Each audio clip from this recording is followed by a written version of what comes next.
Hello guys, this is Shubham and welcome to the sixth tutorial in programming in C. In this tutorial we are going to learn about format specifiers and the scanf statement. So let us begin by writing a simple program. So hash include stdio.h, this is our header file statement, then void main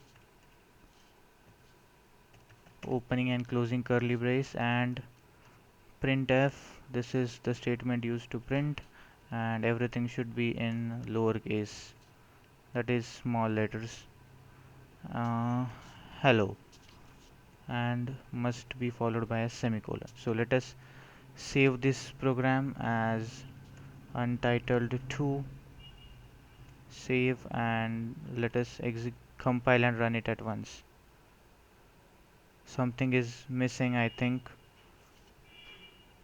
Okay,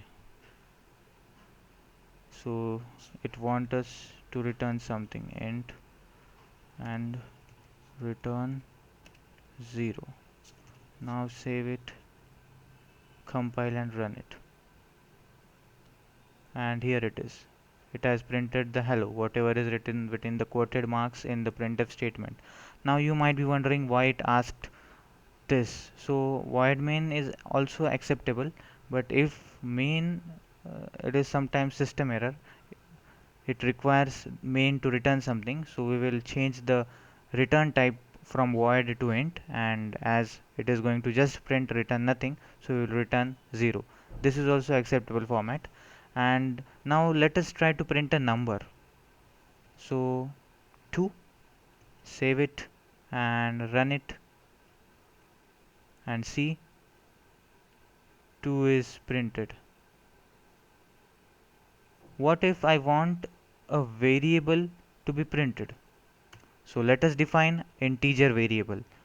It is first started with int keyword and then any name. So underscore a.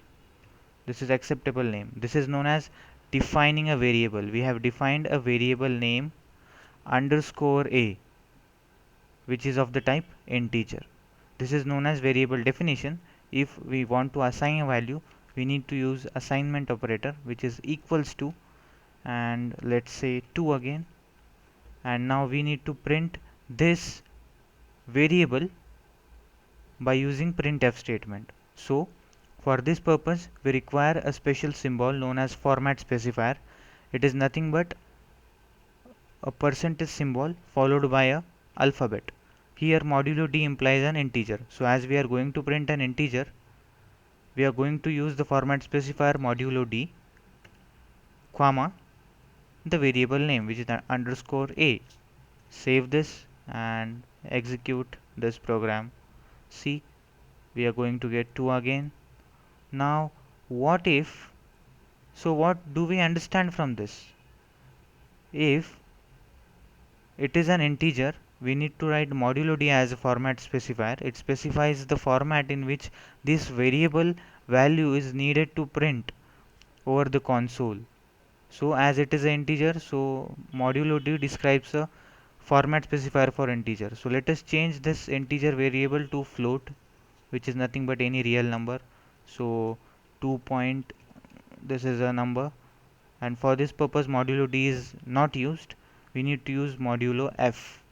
Save it and run the program, and here it is, we got the same value which we printed, right? You might be wondering why this 0 extra is added. It is the range of the float. So to satisfy the range, to fill the vacant places, it adds 0. Okay, so this was all about float. And what if a is a character variable, which is denoted by char keyword, and you know that character is always enclosed within single quotes. So yes, and for this purpose the format specifier is modulo c. So for a character, modulo c is used.